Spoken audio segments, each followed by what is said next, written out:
You know what? For a night like tonight, I'm doing pretty well. Yeah, We'll no kidding, right? ask me again tomorrow or 3 weeks from now when we find out the results. Yeah, right. Well, it's always cool to be talking horror on a Tuesday night, a Super Tuesday, I guess that's what they call it, right?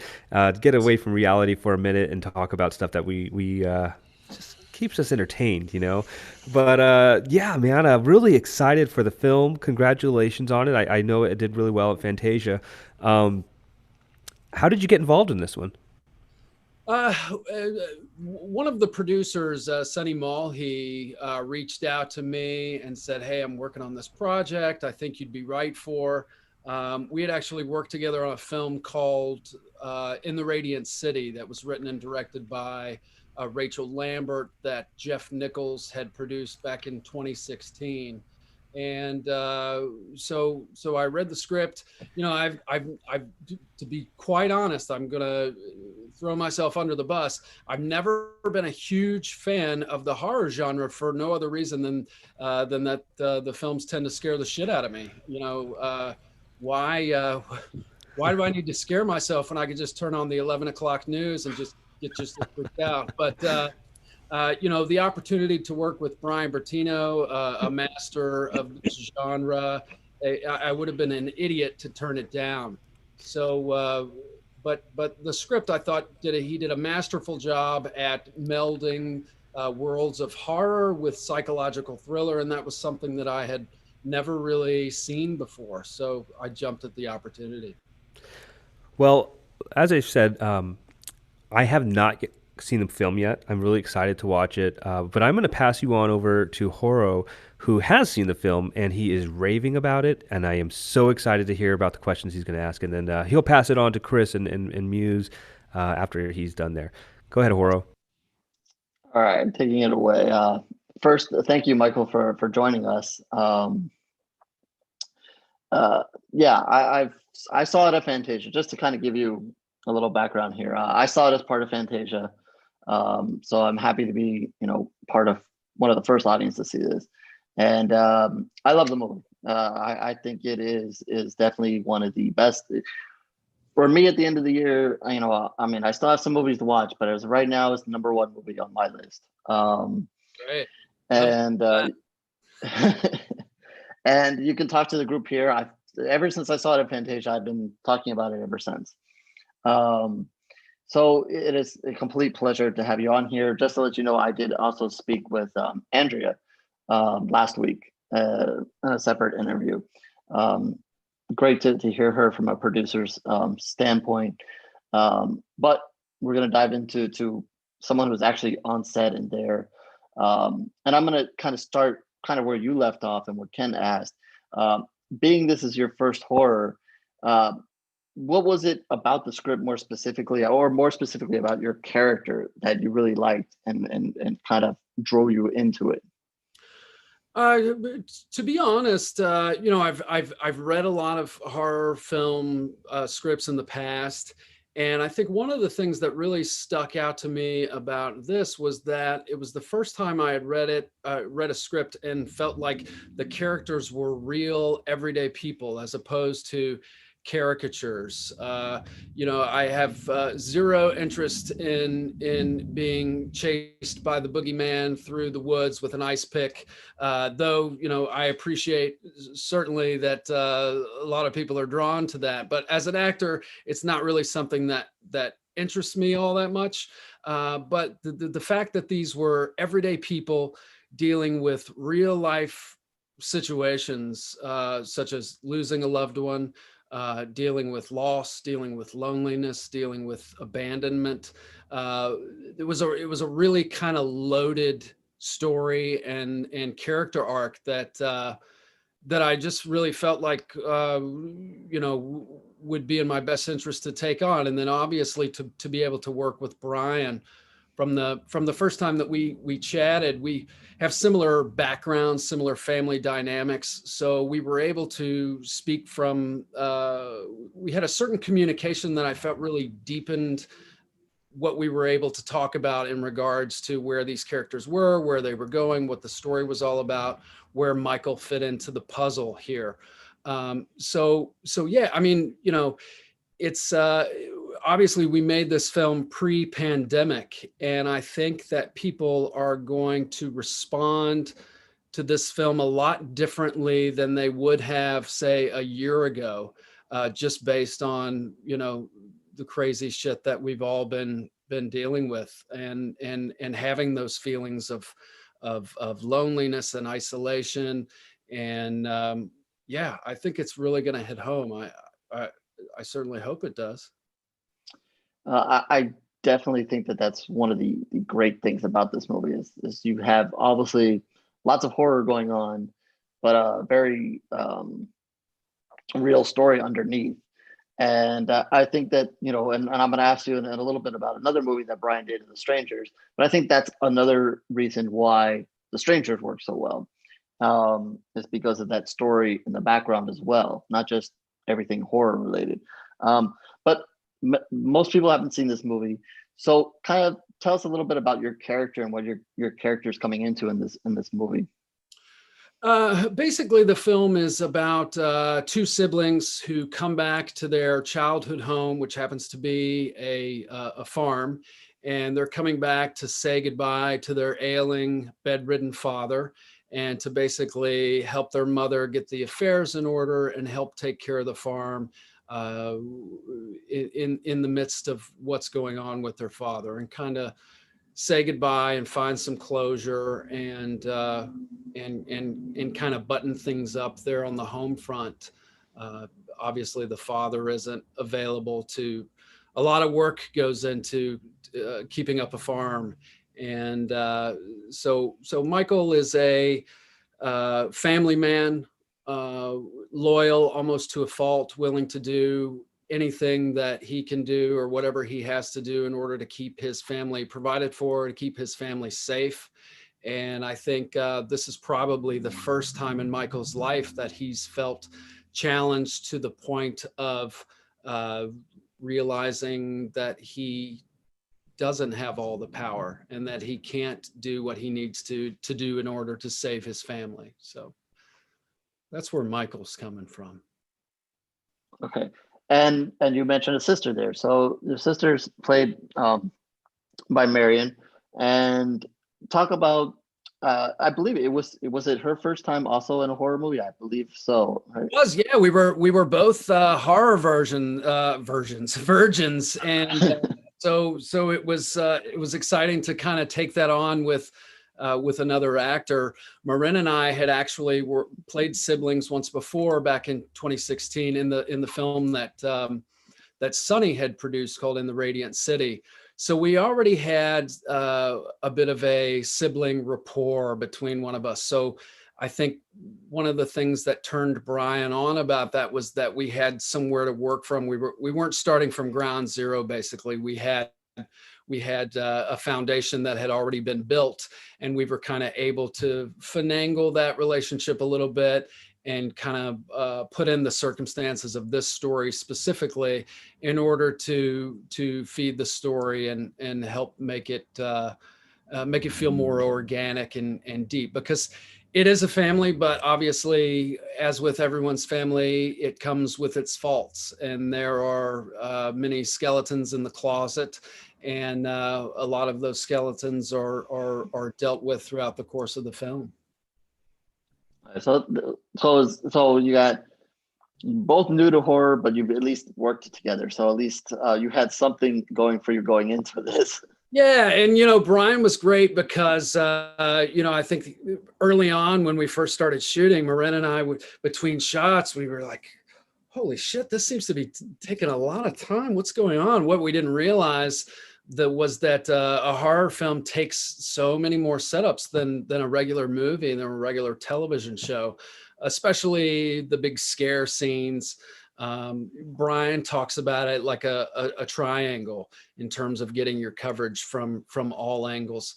In television, sometimes you have the luxury of shooting multiple cameras, but a production of this size, we were one camera, so they were constantly resetting up the camera in different positions to get all the coverage they need. So Brian, aside from his guidance with character arcs and helping with the story and figuring out what was driving things forward and when to kind of live in silence. He was also, instrumental in holding our hand and teaching us the ways of the horror film. I do want to jump into the scares, obviously not giving specifics away, but kind of talk about that. But before that, I just want to get in, since it is a family, dynamic here. You do spend a lot of time, and one of the interesting things about the film is it kind of resets. It'll give you a scare, and then you have the scenes where you and Maureen have to have a conversation. Usually, what is going on? What are we going to do next? What just happened?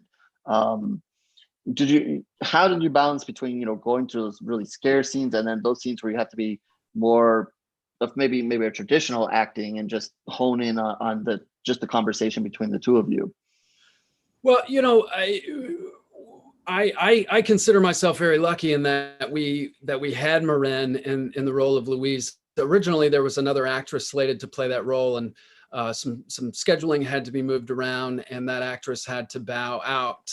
And I took it upon myself to go to bat for Marin, since we had worked together, and went to the producers and to Brian and really kind of pled with them to take a look at her and consider her for it.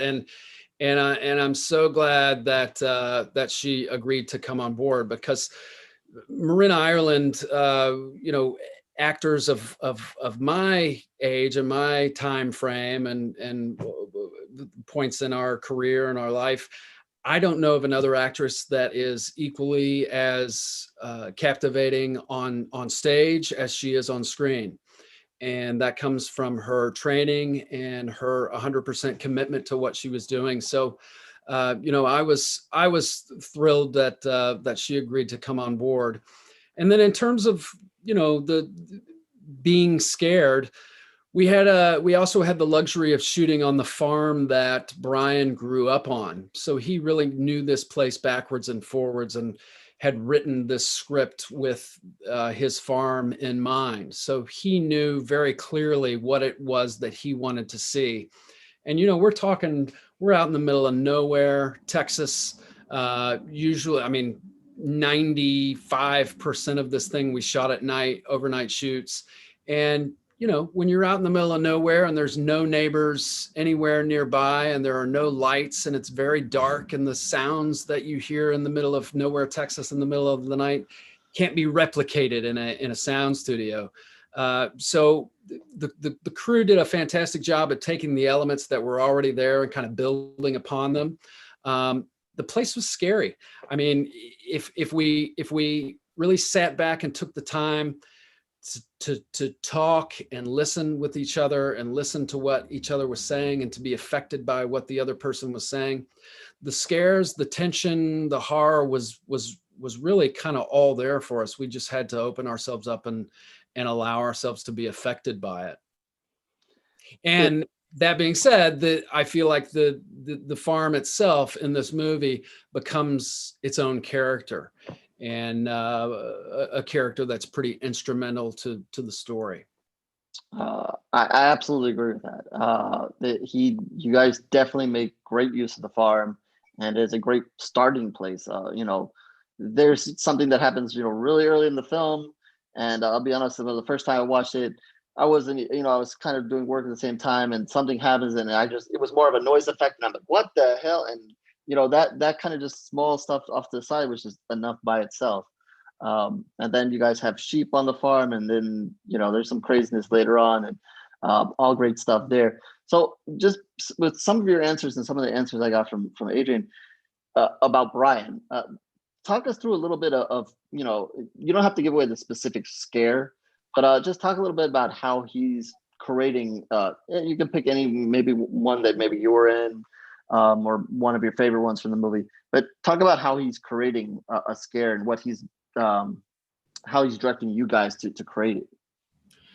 I think I could speak specifically about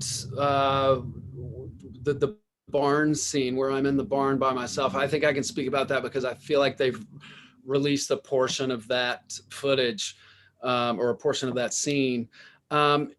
at one point of the film, Michael is in the barn by himself, and he is hearing noises coming from all directions around the aluminum siding of the barn.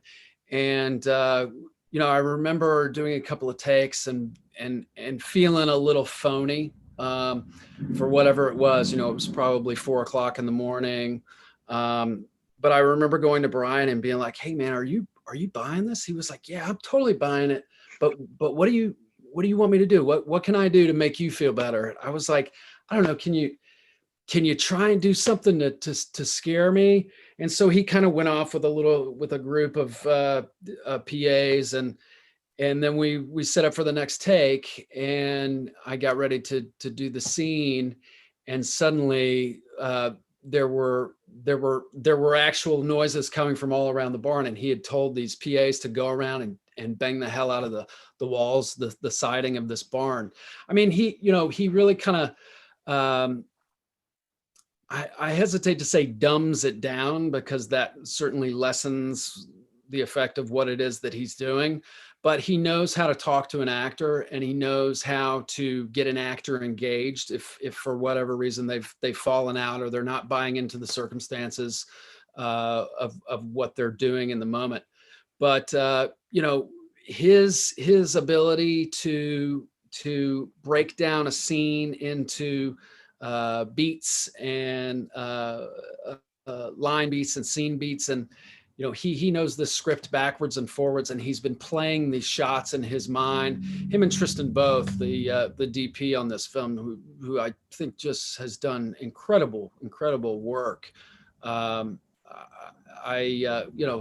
consider it a great honor to have been in their presence and had the opportunity to work with both of them. And kind of to continue with a little bit of the scares, kind of curious. You said you first horror movie, but had you ever seen The Strangers, which Brian is famous for? He did almost 11 years ago. Did you see that? Have you seen it? And I had I feel like I saw it soon after it came out. I don't think I saw it in the theater, but I guess I saw it once it was available on DVD. Do those even still exist? I have no idea. But yes, I saw it back then, and then I did rewatch it before I went to Texas to start shooting this, just so I could kind of get a taste of what it was I was stepping into. And there are certainly some similarities with The Strangers in regards to people showing up unexpectedly. But I really think this film kind of stands on its own, and he's kind of recreated a structure that, like I said before, kind of melds the horror genre with the psychological thriller. Whereas I felt The Strangers might have leaned more towards the horror, which is great. I mean, you're serving your audience, and the horror audience knows exactly what they want, knows exactly what they like, and you can't fault them for that. But I think he's to be commended for trying to appease a larger audience this time. Yeah, I definitely think there are obviously some similarities there. And when I look at the film, and I've seen The Strangers a ton of times. Some of my colleagues here have as well. I definitely kind of see it as almost like a base for this movie. There are similarities. Like we talked about earlier. You have that interesting story dynamic. It's The Strangers. You have the couple there, and it's just not a couple, but they're not getting along. So they before even the horror starts, they've already got an issue between them, and that's different than some other horror movies where they would have just thrown two people there and then had these killers come and then go at it. And here you have I think he takes it to another level, because you have a brother and a sister who are trying to deal with their father, who something's wrong with him, and then it just builds on top of that. So it's not just a brother sister arrive on a farm and then mystery happens. And so I think there is an underlying there, but I was just interesting on listening to your take and how you viewed The Strangers versus what you guys did. Yeah, I hope next Halloween folks are wearing Louise and Michael masks. Uh, so obviously the big difference is this movie is um, it's a supernatural or a demon, or they're never really a specific of going into what exactly is there, but there's hints of religion. Um, what is your thoughts on what is actually happening here and to the family and so forth? What I thought was really interesting is that you guys trying to find a way out and you just can't, and basically has a lot to do with religion. Yeah, I think you're dealing with a family here who, not unlike a lot of families today or a lot of individuals today, are resisting religion. And I personally grew up in a small southern town that was basically run by the Southern Baptist Church. So I was familiar with the hold in the grasp that something such as religion or the church can have on someone in terms of what decisions they make, the people that they spend time with, how they're viewed in public versus how they are at home. So I was aware of the power of religion. So it was interesting to go and take on a character whose family had purposefully pushed religion away, and we certainly had our own reasons and came up with some backstory for the family and for the siblings, especially what reasons they chose to push the religion away. Religion is a scary thing. It makes people do things that you never thought that they would do, and certainly that comes into play in this movie. It's certainly an interesting aspect in it because again, I think one of the great things about this movie is being different. And in a lot of horror movies, you see them turn to religion, and religion is there to help. But here, you can't really go there. There is no help in that direction. And then there's actually another character that says, hey, there's religion here, but actually there's a couple, but you can't, or you guys just don't. It's just not within your characters to get there, and that obviously then leads to where it goes down towards the end. Right, and I can say his name. Xander Berkeley plays the priest in this film, and really kind of, he's only in 2 or 3 scenes, but he really kind of comes in and throws a curveball to this family. And it's amazing how captivating he was in a short amount of time. And then the messages he brings to these siblings, I think, we were certainly lucky to have Xander on board as well. Such a veteran of the industry, 40 years plus. Yeah, I'm thrilled for people to see him in this role, because I think it's only going to open him up to other opportunities as well. Oh, he is absolutely fabulous. I most recently seen him in The Walking Dead. So as soon as he appeared on screen, I was like, oh, he's the one of The Walking Dead, and then he does what he does in the movie, and I'm like, oh, okay, totally different. But so yeah, he's just another great addition to this movie. I'm trying to figure out a way to ask this question without spoiling it, and maybe if you don't want to answer it and give away too many spoilers, you don't have to. But I think both your character and Marion's character end in very emotional ways, and you kind of come to a very there's an emotional space, or you know what's happening here. I don't know what your thoughts, or maybe without giving it away, if you have any thoughts on when you maybe read the script and saw that was going to happen, because it is quite a scene with what happens. Well, it's interesting you say that, and yes, you're right in that I can't speak to it too much without giving too much away. But the ending for the last scene that you see Michael in, that was not in the original script. There was actually a totally different ending for the character of Michael, and they had done I believe it was a first pass edit and kind of stuck it in front of a test audience, a small test audience. And Michael's last scene wasn't sitting well. It left too many things up for interpretation. And so I ended up back in Texas about, let's see, April, May, about 4 or 5 months later, maybe. And we shot the ending for Michael that you saw. And I think, I was hesitant at first, but I'm so glad that he chose to rewrite that, because it immediately gives closure to that character, and a closure to his arc, basically, within the story.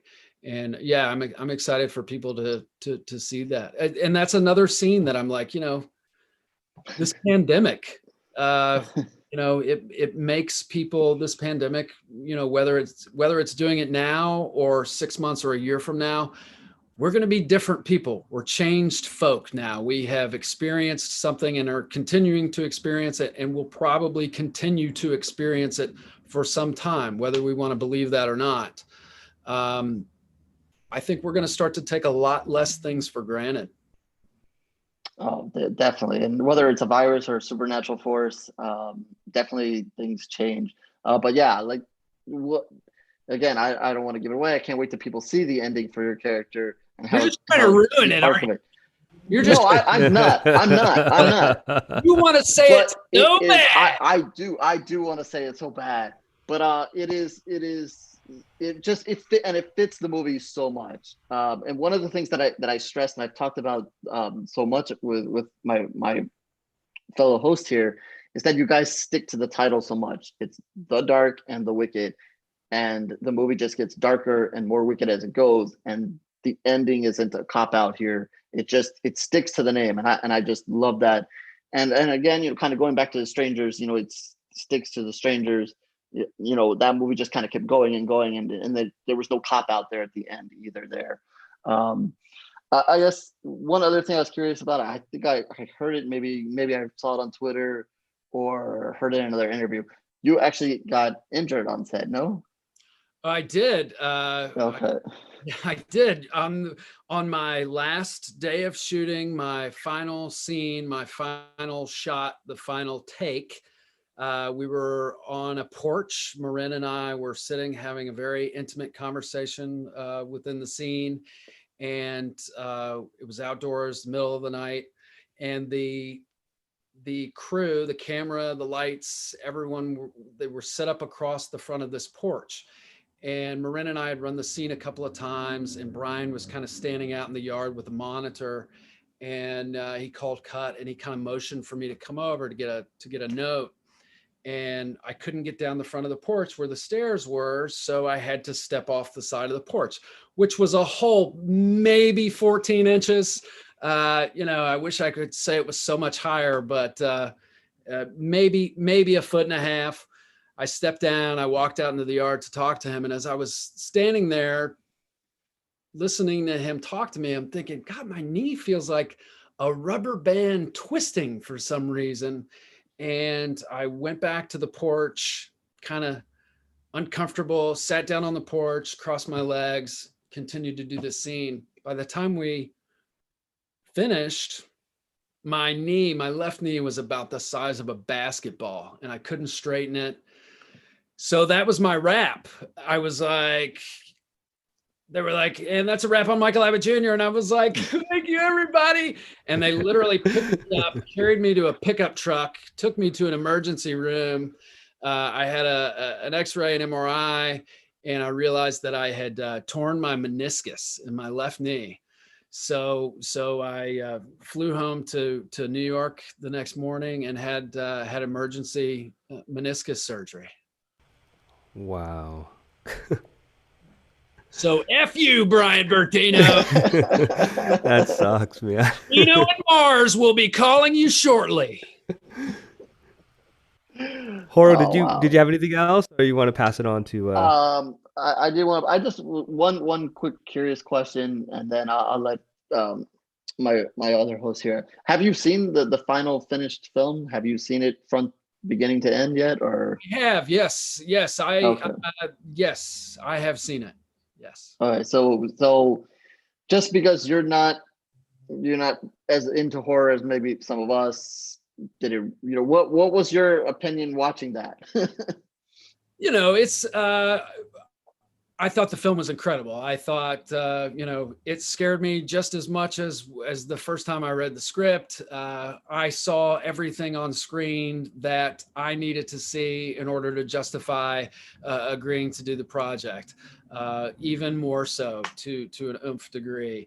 Of course I had nightmares, and those nightmares continued to seep into my sleep weeks later. But that's part of the fun of it, they tell me. So I was super thrilled with it. I mean, unbelievable cast, unbelievable crew, and Brian at the helm. I think people are I think people are going to respond in many different ways, and I think that's exactly what's supposed to happen. Awesome. That is a fantastic way to I guess end at least what I have for you. And I just wanted to again thank you for coming on here. Thank you for answering all my questions. And I'm going to continue to rave about the movie forever. But I'm going to let my fellow host ask any questions that they may have. Awesome. Thanks so much, man. Very welcome. Yeah, let's let Muse go. You have anything, Muse?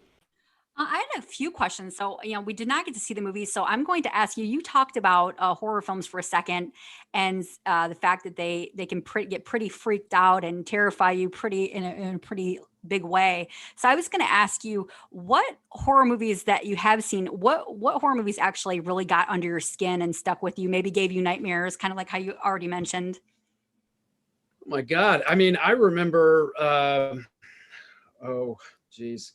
I mean, even I remember the Texas Chainsaw Massacre freaking me out. I remember Friday the 13th freaking me out. And these were films that all my buddies were going to see and loving it and talking about it afterwards. And I would just kind of pretend like I was so into it, and then, get in the car and just like chew my nails with fear and anxiety. But we've certainly seen a progression of the horror genre over the years, and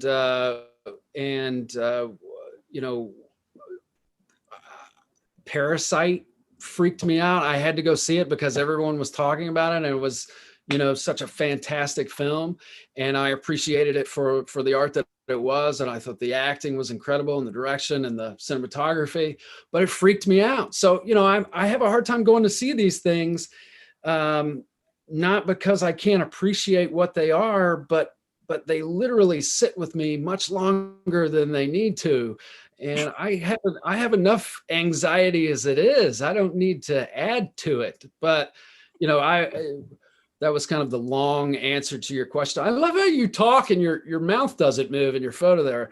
Right. It's a trick of the camera or lack of. Yeah, ventriloquist. That's fantastic. No, I mean, if you put a horror film in front of me, most likely I'm going to freak out. What were the things? Yeah, what was the movie?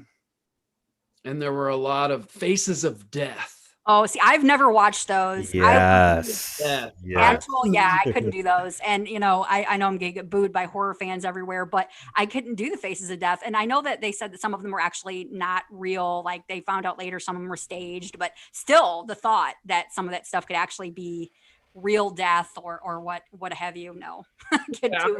I remember someone coming to spend the night with me when I was a kid and bringing the VCR tape of Faces Yep. of Death Yeah. and watching it. And I was just, that kid never came back to my house. I Right. was like, sorry, we're not friends anymore. Yeah, I mean, I can certainly see why people are turned on and kind of attracted to that. But whew, Yeah. that's a lot for Papa. Yeah, right. Like I can't do that either. Cannot do the Faces of Death. My brother was a big fan. He was always trying to get me to watch them. Like, get away from me. No, it's not happening. And I totally agree. I love your choices. The Texas Chainsaw Massacre, no matter how many times I watch it, it still shocks me every time. And I love that. Anything that can disturb me, I have mad respect for. So I love that. Yeah, and I think, someone had asked me about if I had seen Dark and the Wicked yet, and I think one of the things that I forgot to mention was the sound design in this thing. And I try and stress to people, if you're going to watch this movie, please watch it with the best quality sound that you can. I know we're in a quarantine world now, but if you have a quarantine partner who has a better sound system than you hooked up to the television, then go over there if you're going to stream it, because it's only going to serve you better to see this film with a great sound system. And I think that is the same with the horror genre as a whole. I think sound plays such a huge role in the success of these films. Certainly Parasite, the sound in Parasite was just, it gets under your skin. And those are the things I remember. I remember the sensations that my body feels as I'm viewing these, and the hair standing up on your arms. And so that's my tip. Watch with good sound. I love it. And I totally agree. You have to, it makes the experience even more enriching when you're watching a movie, just to feel it's like it's just setting the tone, the atmosphere. So I definitely agree. And I am going to take your tip and use it when I watch the movie, because I cannot wait to see this one. So staying on the creepy side of things, of course, and I have not seen the movie, but I imagine there's all kinds of wicked and dark and terrifying things happening in this film. Have you ever had any real life paranormal experiences? And if so, what were those experiences, and what were your thoughts on that? I don't know that I've ever had any paranormal experiences. I was, what year was it? I think it was 1994 or 1995. I was in Myrtle Beach for spring break with a buddy of mine, and we met a biker at a gas station. And I don't know why we ended up talking to him, but I remember having a conversation with this guy and looking in his eyes, and I remember feeling like his eyes were turning inside out, and that I could see the whites of his eyes suddenly. And I remember like, and I wasn't on anything. Yeah, I was sober. So I remember I was, and for a long time after that, I was like, did I meet the devil that day? I really felt like this guy had embodied Satan to the deepest extent. And maybe I did. I have no idea, or if Satan even exists at all. Well, we'll see if he might win the election. But I think, I don't know that I've ever had any paranormal. But hey, I grew up in East Tennessee, so I'm sure a lot of people that I grew up with have seen UFOs and had conversations with aliens. I can tell you that encounter sounds pretty scary. That would have been one short conversation. As soon as I started to see his face change, I'd been like, okay, so it's time to go. Well, it's why Muse, she uses just a picture, because you really don't know who you're talking to. Right. Yeah, so. Exactly. I cannot. Yeah. You guys, so Michael, when you get off, you're going to be thinking, if the guy there wasn't, then definitely on Where the Scary Things Are, they have Satan as Exactly. Yeah. She's hiding her face because her eyes are doing the same thing. Yeah. I can't. I don't want to scare everybody away. Yeah. Definitely. I have one more question before I pass you on to Chris. Sure. And I wanted to ask you, you mentioned, we're different now after the year 2020 for so many reasons, especially the pandemic being chief among them, and everything is changed in a lot of people's outlooks on life. So what would you say? I mean, I kind of wanted to give a word of encouragement out there, maybe to some people that are listening. What would you say is the best piece of advice you've ever received, or maybe like a piece of advice that you would subscribe to now, going forward into 2021? Oh my God. It's a great question. Without sounding cheesy or too Hallmark, it's certainly something that I think a lot about. It's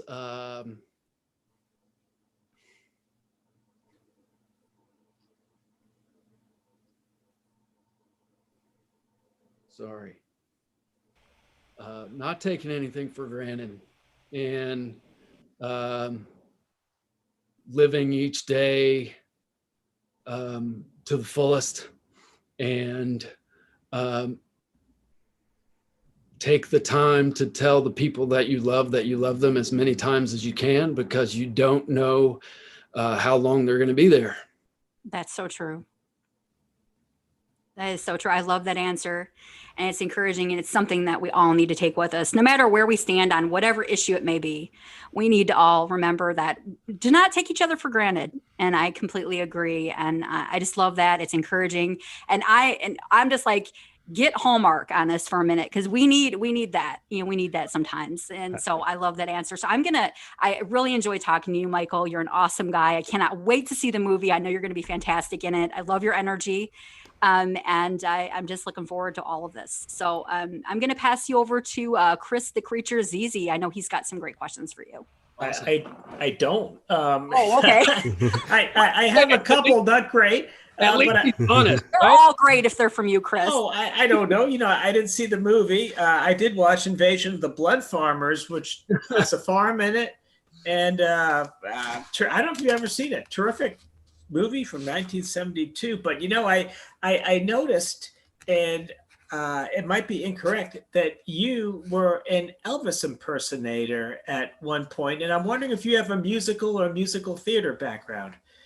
I don't really have a musical theater background. I have a background in classical theater. I was trained at a classical theater conservatory in North Carolina called the North Carolina School of the Arts.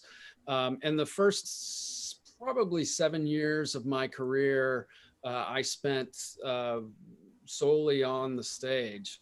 And it wasn't until a friend of mine also who was at School of the Arts, Jeff Nichols, wrote his first feature film, Shotgun Stories, and he called me and was like, "Hey man, I wrote you this role in my first film." And I was like, "What? I don't know anything about movies." And he was like, "Don't worry about it. I'll walk you through it. You'll be great." And from that moment on, I was just instantly fell in love with the medium, and knew that it was all I wanted to do for the rest of my life. So thankful for that. But Elvis, how did we get to Elvis from that?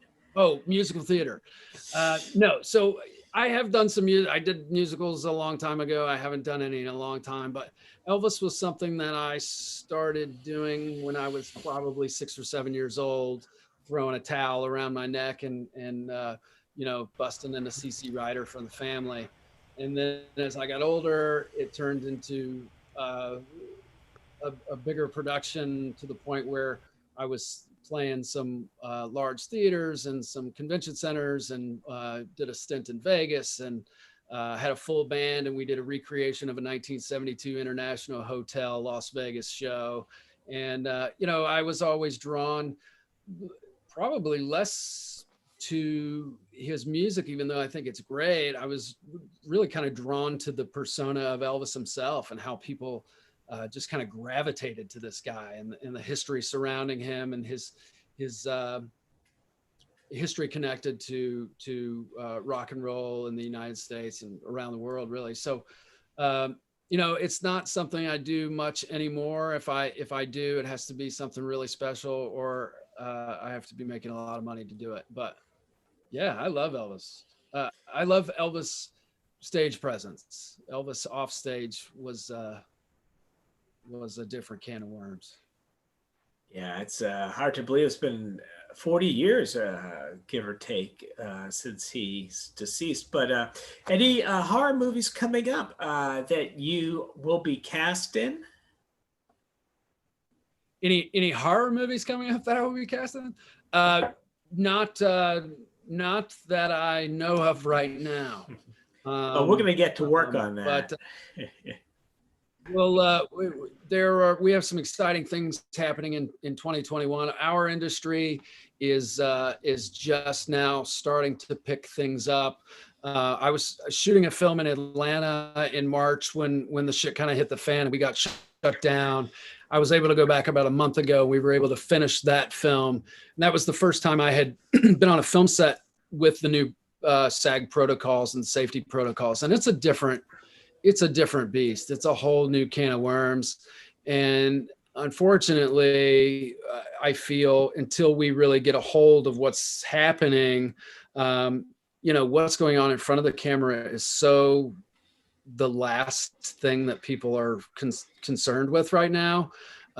So I feel like, there's a part of the film industry that's a little amiss until we kind of get a handle on what's going on and how to keep ourselves safe and how to do it safely. There's no sense in spending a bunch of money to make a film if you're not totally invested in what's going on in front of the camera. And right now I feel like there's a lot of focus on safety, which is necessary, obviously, but it's hard to put equal focus on both. So, but 2021 is it looks like it's going to be a fantastic year. So I'm excited about it. I'm going to hand it back to, I guess, Ken.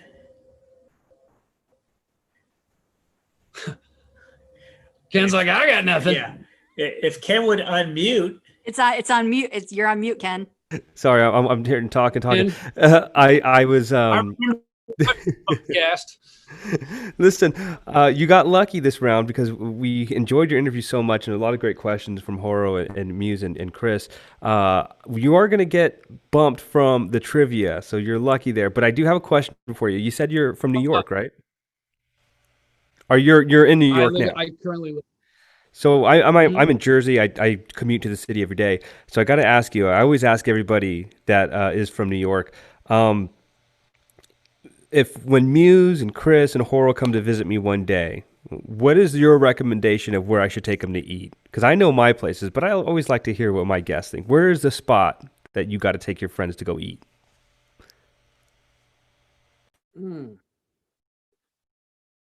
I'm a diner guy. It depends on who I'm with. If I'm with you guys, I'm with the four of you. Let's see. Are you offering me a job? Or are we just going to go out? We're just going to go out and have some drinks and a good time.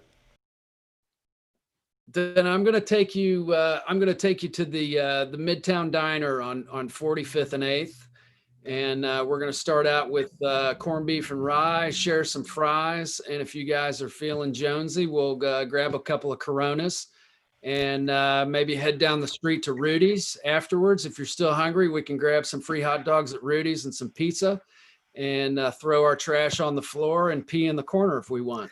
What's so funny is that's exactly, I'm on 45th and 8th, in between 8th and 9th. And today I saw a woman just peeing right in the street with, she had I've seen the most craziest things, but Rudy's is a must. Got to take everybody to Rudy's.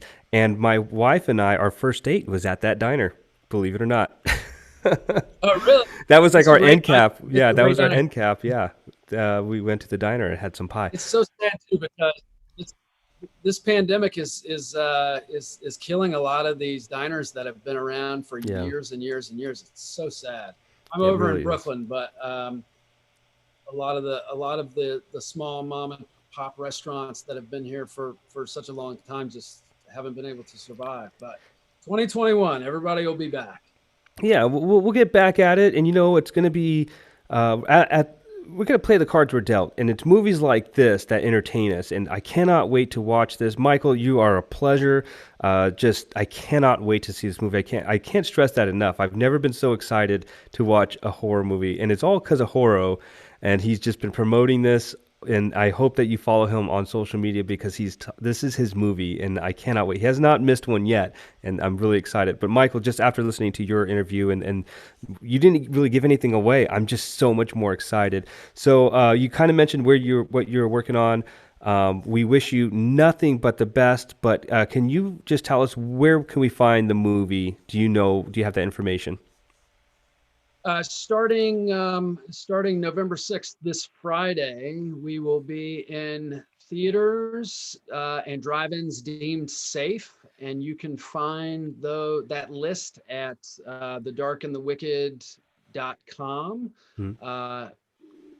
or on Twitter or Instagram, or just use the Google. And then we'll also be on demand and digital HD. And then in December, we'll be coming to Shudder.